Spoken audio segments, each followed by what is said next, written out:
Assalamualaikum warahmatullahi wabarakatuh. Apa kabar anak-anak? Kali ini kita akan belajar tematik. Tema 4, globalisasi. Subtema 1, globalisasi di sekitarku. Dan pembelajaran 1. Kompetensi dasar Bahasa Indonesia KD 3.2 menggali isi teks penjelasan atau eksplanasi ilmiah yang didengar dan dibaca. IPA KD 3.6 menjelaskan cara menghasilkan, menyalurkan, dan menghemat energi listrik. IPS KD 3.3 menganalisis posisi dan peran Indonesia dalam kerjasama di bidang ekonomi, politik, sosial, budaya, teknologi, dan pendidikan dalam lingkup ASEAN. Nah, anak-anak, kita berada di era globalisasi. Dapatkah kamu menyebutkan dan menjelaskan fakta tentang globalisasi yang ada di sekitarmu? Perhatikan gambar berikut ini.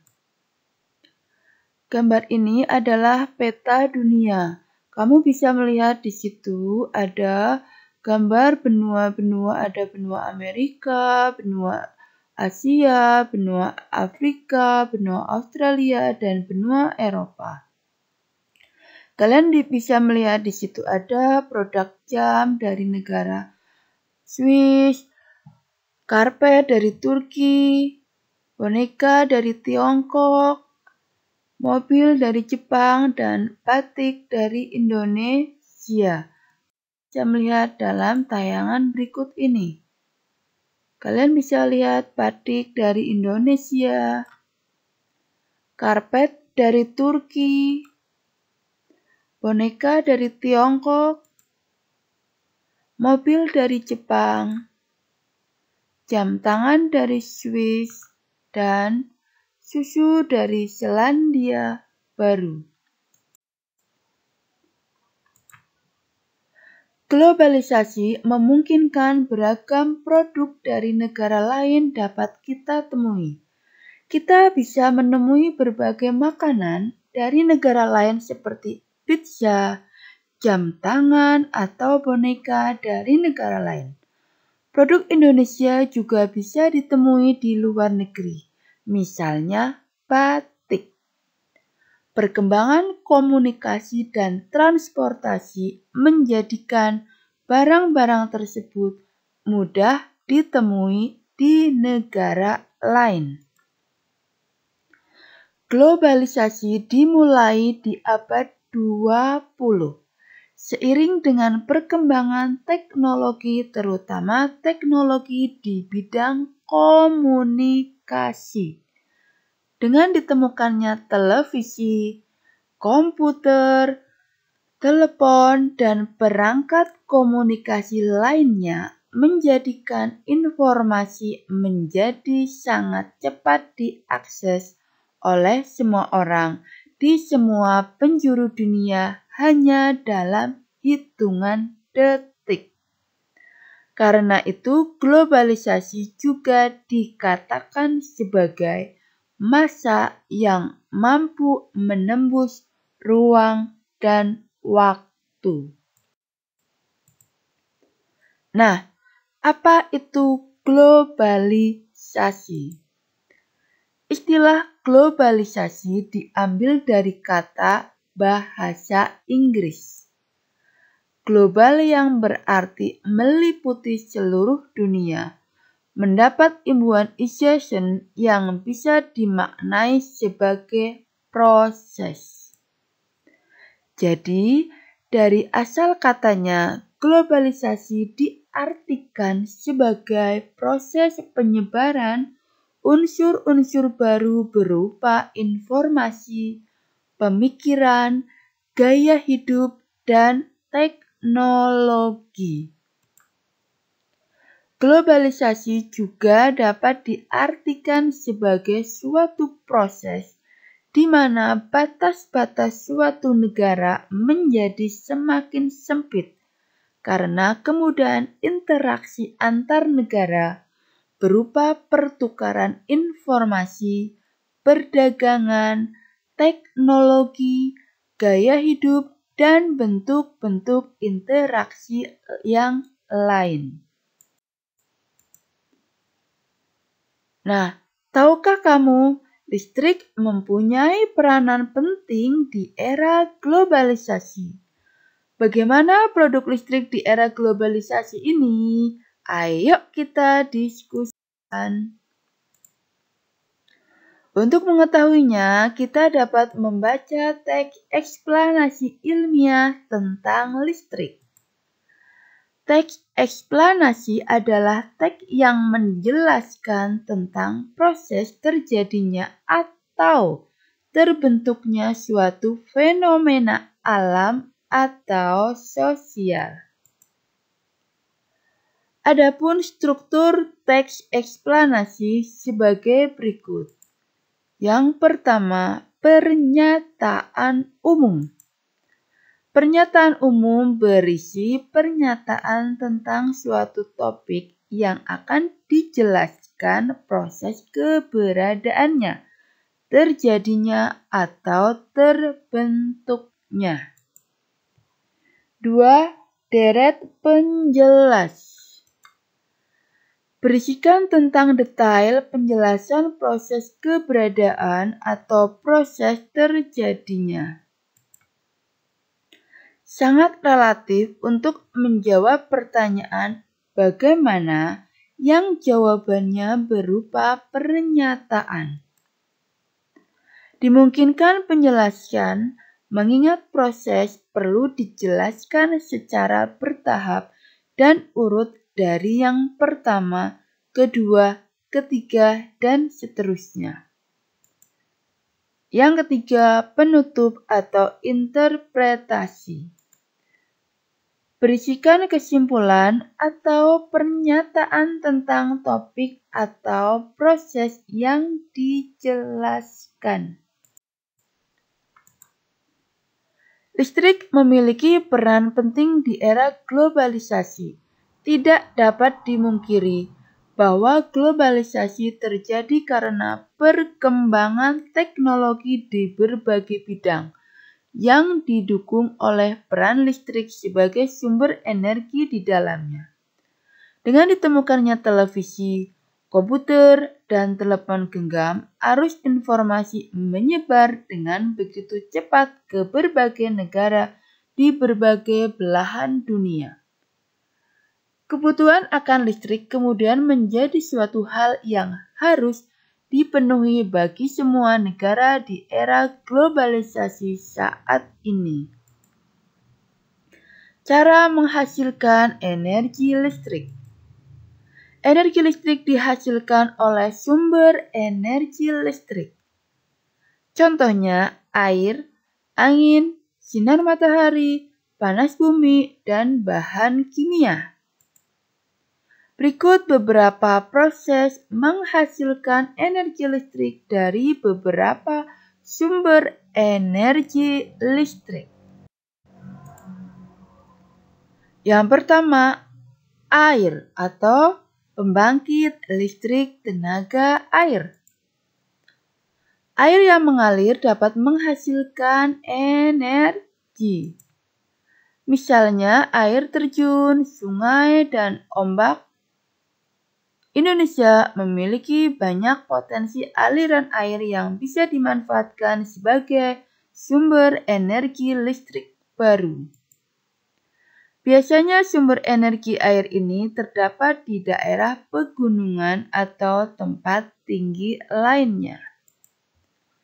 Energi ini digunakan dalam suatu pembangkit listrik tenaga air atau PLTA. Kalian bisa melihat gambar pembangkit listrik tenaga air. Jika kalian kesulitan dalam video ini, kalian bisa melihat gambar ini di buku paket kalian. Bu Guru jelaskan. Keterangan pada gambar. 1. Sungai atau waduk, tempat penampungan air. 2. Pintu masuk air, sungai atau waduk. 3. Katup pengaman. Berfungsi sebagai katup pengatur masuknya air. 4. Tangki pengaman tekanan air jika tiba-tiba naik saat katup pengatur ditutup. 5. Pipa pesat untuk mengalirkan dan mengarahkan air ke turbin dan untuk mendapatkan tekanan energi yang besar. 6. Katup pengatur turbin. 7. Turbin mengubah energi potensial air menjadi energi gerak.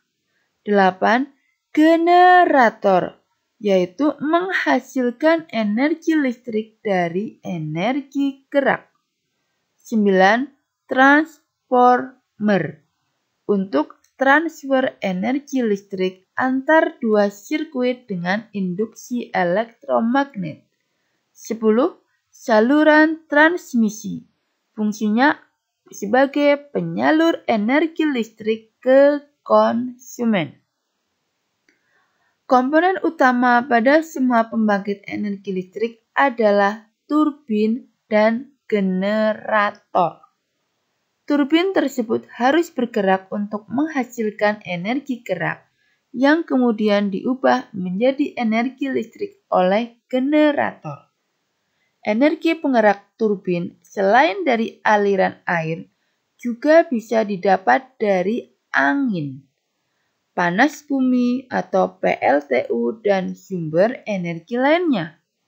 Adakah sumber energi di daerahmu yang bisa digunakan sebagai pembangkit energi listrik? Yang kedua, baterai. Baterai disebut juga elemen kering. Energi yang dihasilkan oleh baterai berasal dari energi kimia. Di dalam baterai terdapat batang karbon yang dikelilingi serbuk berwarna hitam. Serbuk tersebut merupakan bahan kimia penghantar listrik. Bahan kimia penghantar listrik disebut elektrolit.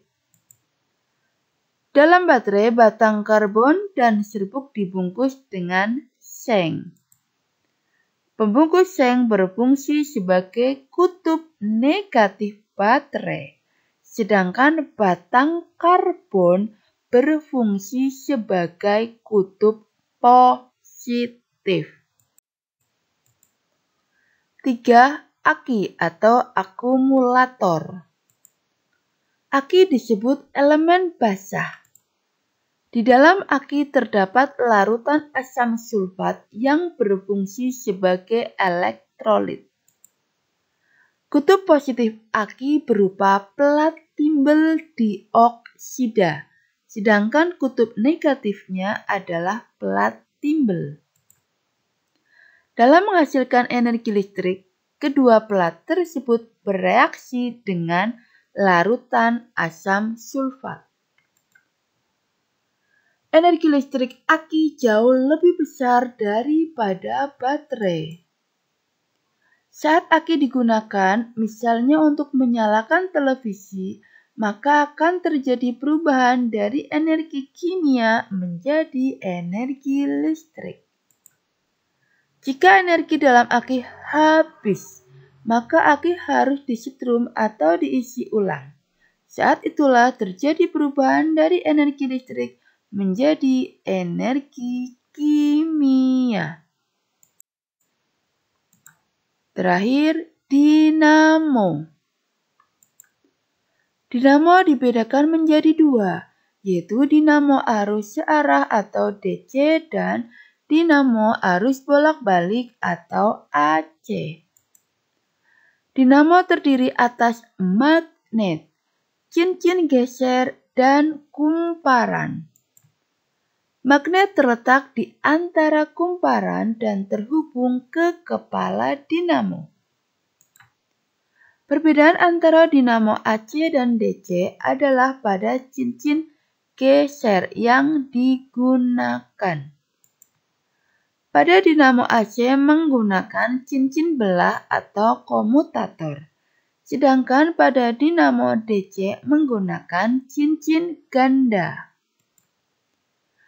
Contoh dinamo AC paling sederhana adalah dinamo sepeda.